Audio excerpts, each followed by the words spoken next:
Whenever you're faced with difficulty in life, whenever you feel you are lost, and when you give up on life, when you stop engaging with life, that's the worst thing you can do about it. Every morning, he goes to the washroom, he looks himself in the mirror and he cries.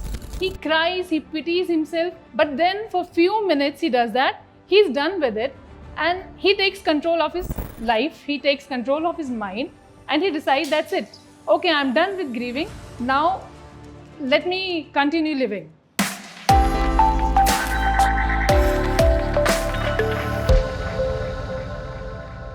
I want you to all imagine one thing.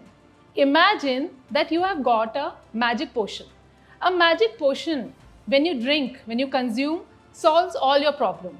It gives you perspective on life. Imagine how it would be when you have a magic potion. Now the thing is, let me tell you, magic potion from many years we already have it. It's marketed in a very brilliant way. The magic potion like this, the books, I would like to call them books. Now these books, and today I would be talking on Tuesdays with Maury. Tuesdays with Maury, I picked up in 2007. That's almost 18 years back. And greatly the significance of this book remains the same.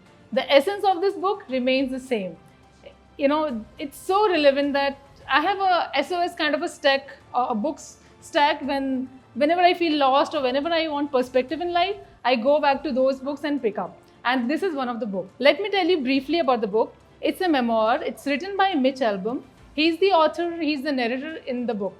He's having a conversation with his favorite professor, Professor Maury Shores. And Professor Maury, he is sadly suffering from ALS. It's a terminal illness where all his bodily functions are deteriorating day by day, and he's about to die. So what happens is, one fine Tuesday, the author Mitch Albom, he decides to visit him. And one Tuesday turns into several Tuesdays, and this book consolidates all the lessons that he has learned over 13 or 14 Tuesdays. So let me begin by quoting the Professor Maury. He says that if you are in bed, you are dead. Now it's an aphorism and it's an interesting one. And he does not literally mean that when you are in bed, you are dead. What he's trying to say here is that whenever you're faced with difficulty in life, whenever you feel you are lost, and when you give up on life, when you stop engaging with life, that's the worst thing you can do about it. He says that keep on moving, take life as it is. You know, he shares a very beautiful thing in the book. He says that every morning he goes to the washroom, he looks himself in the mirror and he cries. He cries, he pities himself, and he's like, he feels the grief. And this is what he does. But then for few minutes he does that, he's done with it, and he takes control of his life, he takes control of his mind, and he decides that's it. Okay, I'm done with grieving. Now let me continue living. So this is one of the beautiful part that I learned in one of the lessons. And gradually he talks about love. Now love is again one of my personal favorite topic. He says that, a very beautiful line he says, that love is how you stay alive even when you're gone. I'll just repeat that. Love is how you stay alive even when you're gone. It's such a profound statement. You know, after becoming a mom, I often think that what's the legacy that I'm going to leave for my daughters? How are they going to remember me? I don't want to think I don't want them to think that my mom was a super mom or she strived towards making life perfect. I want them to remember me that my mom, she was a loving one. She was fun-loving, adventurous, and when the time was not right, she also broke down sometime. That was all right. She took pause, she took rest, and this is what I want to be remembered as. But sadly, in the culture that we are living in, independence is overly glorified.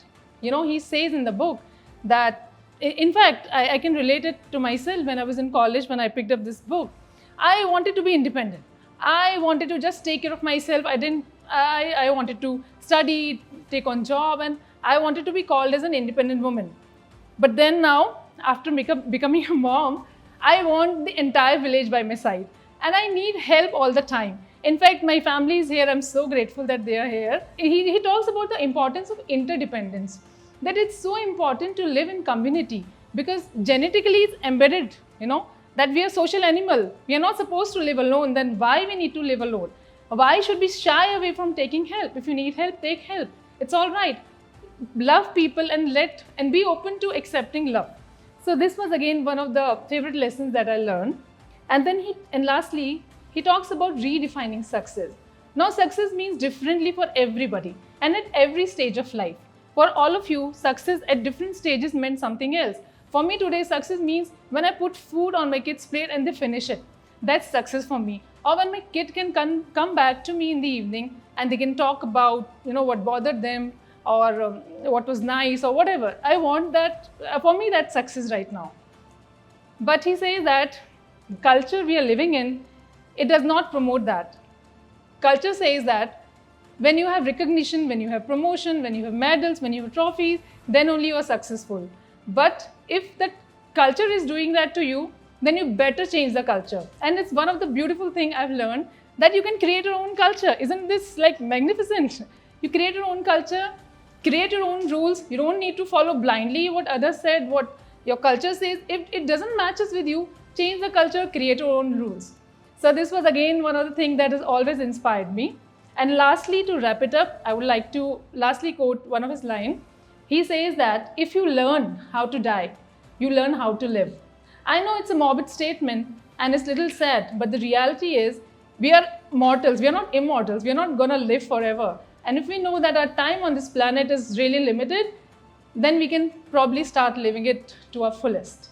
And some days when life actually breaks you down, you find your own Tuesday, find a professor like Maury or anybody, and have a soulful conversation. And I think a conversation is as good as therapy, and I think we all need such kind of therapies. Thank you so much. Thank you.